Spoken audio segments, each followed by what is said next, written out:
at that moment I knew it wasn't gonna work. Knocking at the same door, hoping that there'll be an answer. There's not gonna be an answer.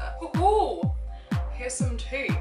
It's like, thank you next. Thank you next. Which is not like the other girls. 48-hour reply period. No, honey. No, no, no. Hi guys, and welcome back to my channel. If you haven't seen my face before, hello, my name is Ebony, and I'd love to have you around, so make sure you subscribe for more videos from me.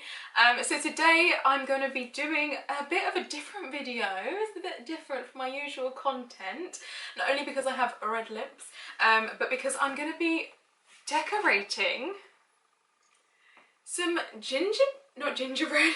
I'm going to be decorating some shortbread biscuits and I'm going to be decorating them in a feminist theme. So I made these yesterday. They're actually Halloween shortbread biscuit mix from Aldi, but I decided I'm going to decorate them not as skeletons and mummies. Oh no, I'm different. She's different. She's not like the other girls. I'm going to be doing them in like a feminist theme. So I've got just like these like kind of human shapes, and I'm going to just make them like different and fun and put boobs on them and stuff. So I'm looking forward to that.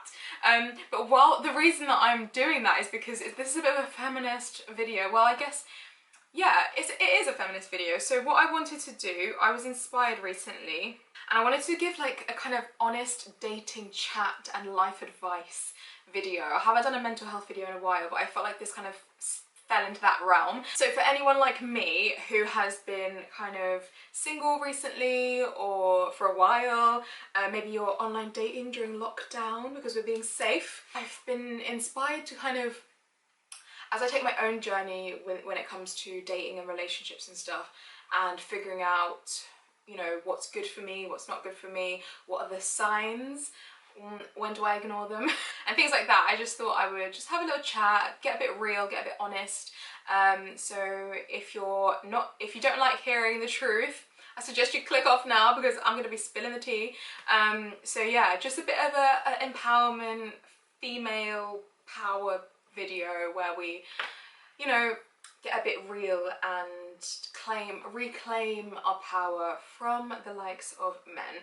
So I will be talking about this subject through my point of view. I am a straight cis female, and I'm from the UK, but obviously this will also apply to a lot of other people in a lot of other circumstances, and I think that's great. So definitely take what you can from this video, but obviously I can only speak from my personal experience. Yeah, so without further ado, so this is the packet mix, and I made up yesterday. And here's one I made earlier. I feel like a Blue Peter presenter. Like, they're just here and ready. I've got a few icing things. I've got a few that like over like, let's say over 3 years old. Some of this icing is about 3 or 4 years old. Got some chocolate chips, got some silver balls, got some sprinkles, but this is the one that came in the box, so I'm probably going to stick to this one because it's the freshest. It's the most fresh out of all of them. But yeah, let's get straight into this video. So first things first, has anyone seen the TikTok that went viral recently that was by this girl? She's incredible, and she was talking about when she's dating a guy and he lets her down in some way. So that's like being flaky, cancelling a date at the last minute, or acting a bit mad. Maybe you find out that he's, you know, talking to other girls, or whatever it is that you feel a bit let down by. And then she said, like, if the guy says to you, like, oh, are you mad at me? Her reply is, I'm not mad, I'm just less interested. And I love that video so much. I absolutely love that, because it's not about being mad, it's not about being the narrative that being painted as the angry woman, the crazy woman. It's not about that narrative anymore. It's just, I'm not mad, I'm just less interested. And it's so true. Who's got time for it? There's so many guys out there, and there are so many guys that can do dirty. Why stick with the ones that are making you feel bad and uncertain and negative? Because like, it's almost as if people feel like they have to settle with the first, you know, person they come across, and that's not the case. And it definitely puts the ball back in your court. The I'm not mad, I'm just less interested phrase. I think that's genius, and I'm going to definitely be using that in future. Okay, so I got a little bit distracted when giving that first tip. I need to remember to be icing these biscuits, so I've just paused to catch up a little bit. I've been filming me doing it with my phone, so I'll insert the clips.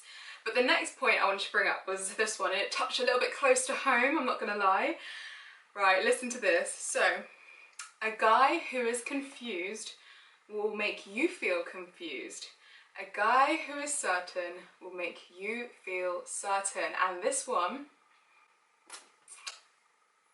touch a little bit close to home. Have you ever dated someone and you've gotten like a feeling of like, are they into me? Are they not into me? Are they interested? Are they not interested? Are they playing games? Are they not playing games?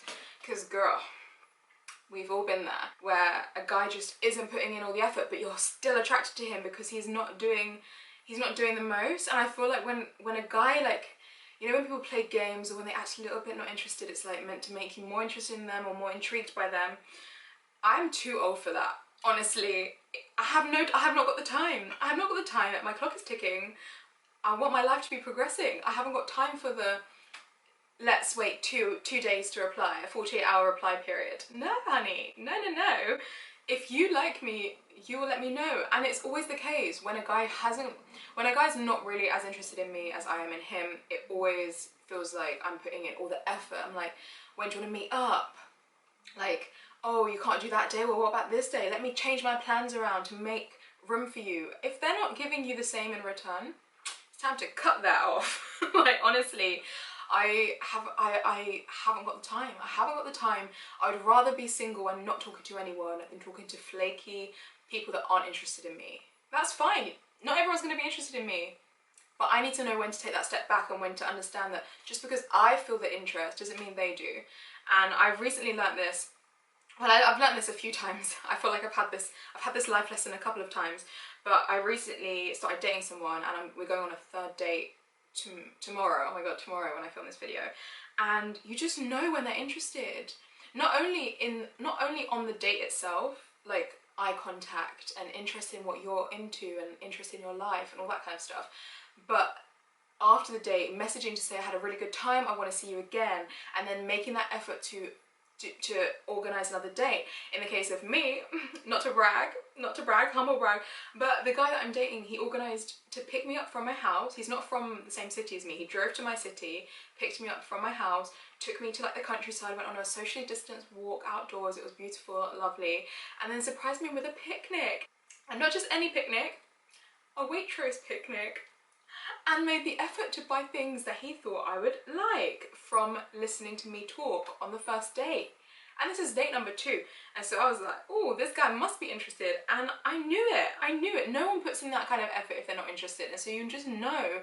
And if you feel the same, it's like, well, damn, then we could have something here, you know? Okay, so my camera cut me off. I have no idea where, probably in the middle of that rant.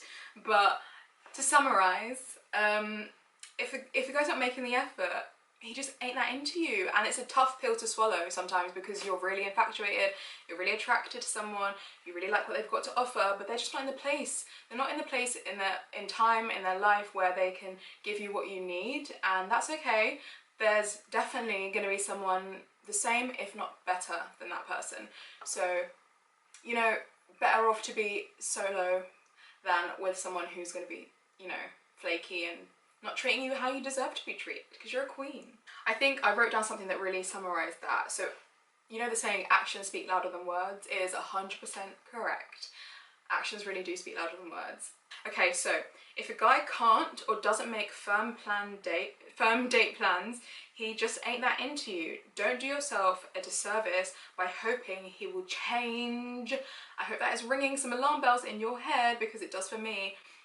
Keeping on at the same, knocking at the same door, hoping that there'll be an answer. There's not going to be an answer. And probably with those kinds of guys, it won't be until you've walked away, you know, down the street knocking on someone else's door, and then they'll come out their house going like, oh, but what about me?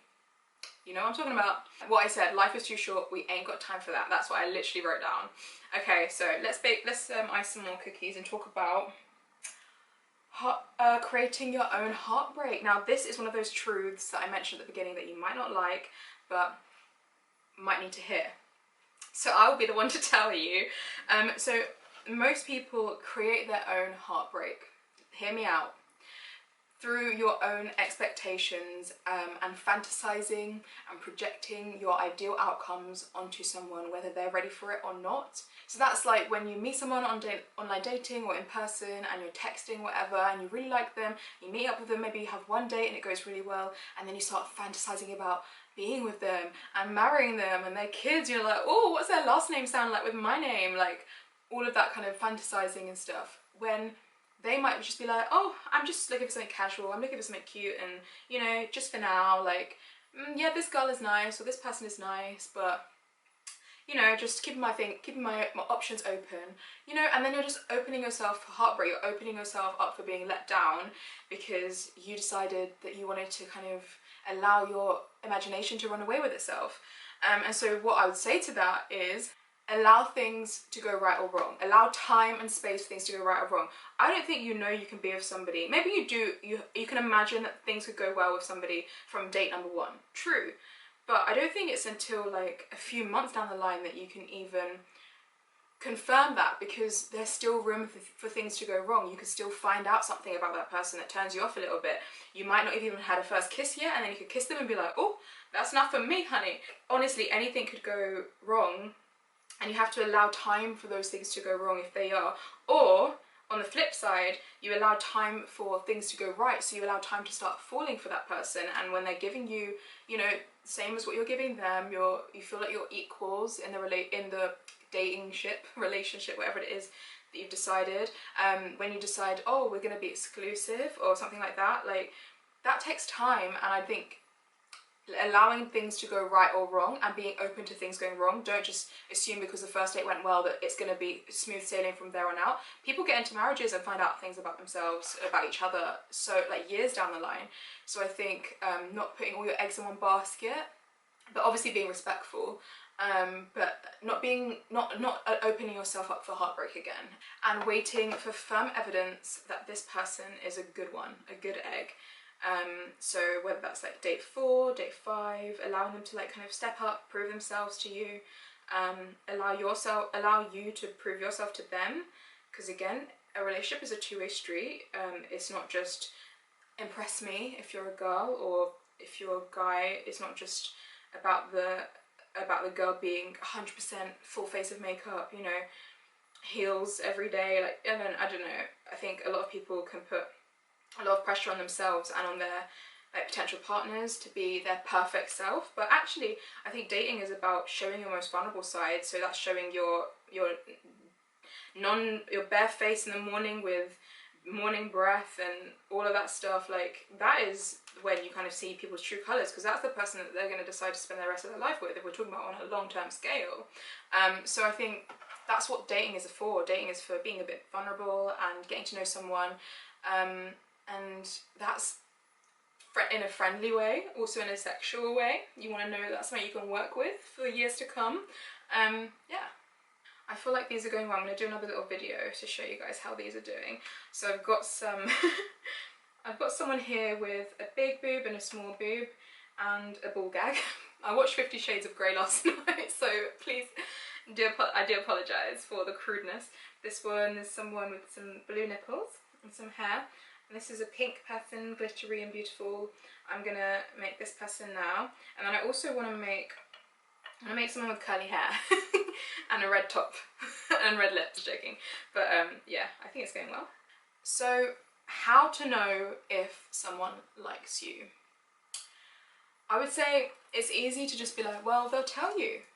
They'll tell you they like you. They'll tell you they think you're beautiful. They'll tell you they think you're great.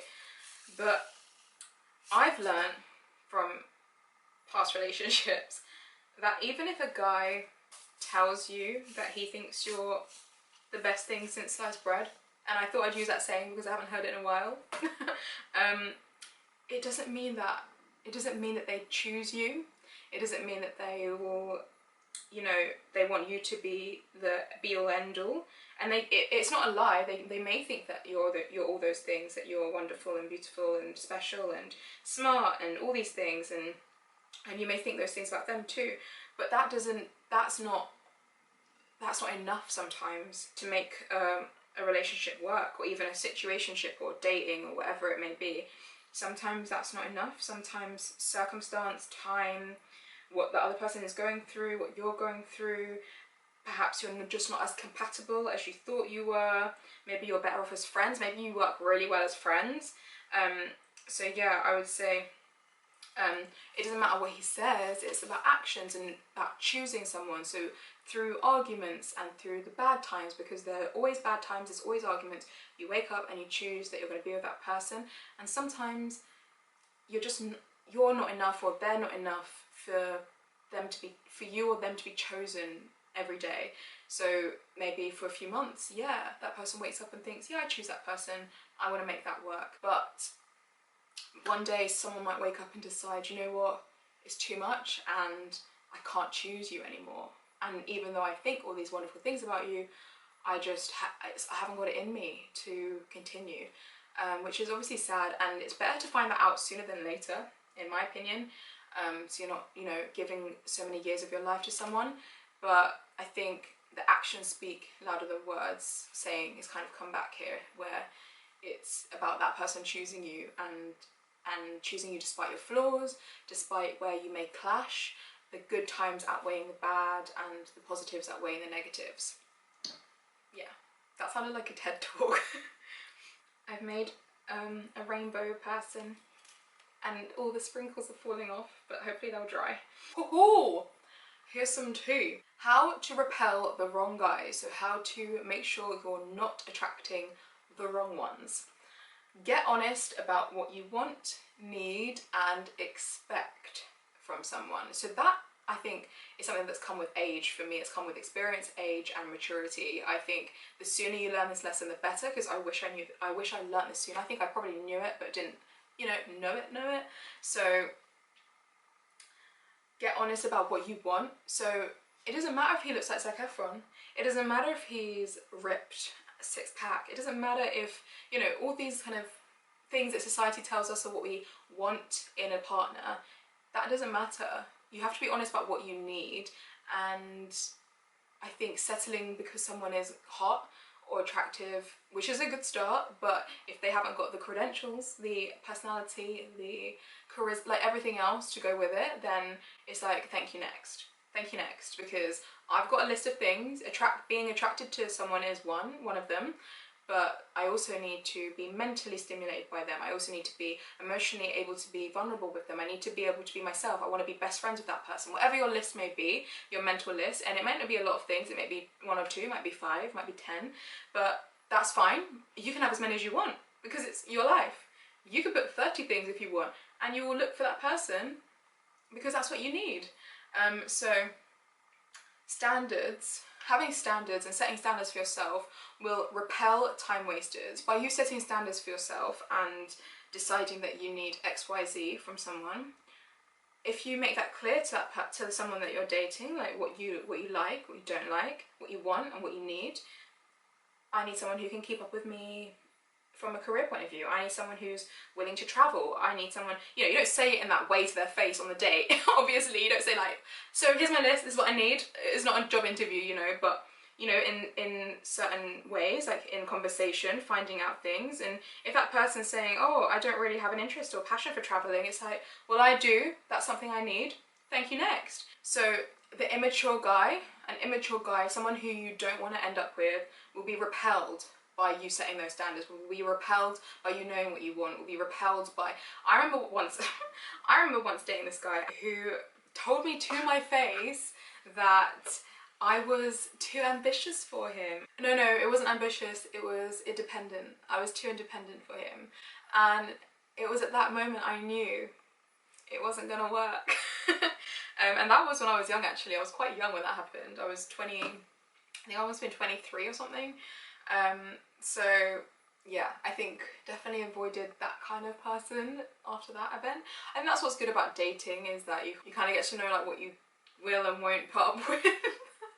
But anyway, just to round off that point, which was the last point I'd written down, to attract the right guy is to set boundaries for yourself. And I think the right guy will find that attractive and will find that something that is a good quality, not one to run away from. The bad guy will run away though, screaming. But yeah, I don't know, I think dating is a weird thing anyway, especially at the moment during lockdown. Like, hats off to all the people who are making dating work at the minute, because it's difficult. And staying open-minded, staying true to yourself, that sounds so wanky, but it's true, staying true to yourself, and making sure you set those boundaries. I think that is what we need, and the right people will be attracted to that and will want to pursue that and know more about you, and will find it interesting. And it's just nice when someone is a good person, don't you think? Like, isn't it just it's so much of a relief when you're attracted to someone and they're a good person, and you're like, I don't know, I've had so many negative experiences that it genuinely just is a relief just to meet a good one, you know? Whether it works out or not, it's just like, oh, there are some good ones out there, thank God, phew. But yeah, I'm gonna keep icing these biscuits, and then I'm gonna do a little clip at the end of what I created, but I'm quite happy so far. I feel like a kid. I haven't done arts and craft activity in a while. This is quite fun for like a lockdown activity with your friends, with your housemates, just icing biscuits however you like.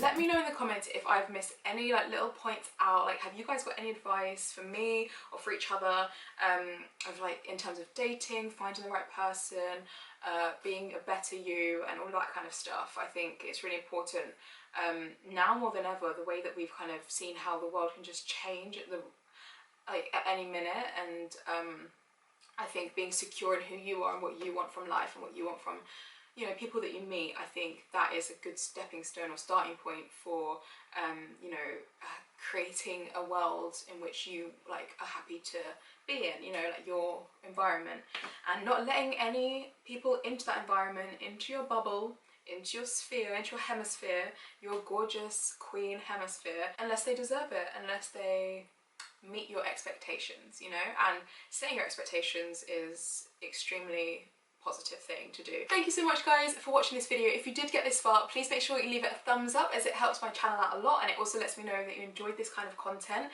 Definitely comment below anything that you found useful or you had in common. I'd love to hear like your stories, any dating horror stories. I always find them really fun to listen to. Thank you again, and I'll see you in my next video.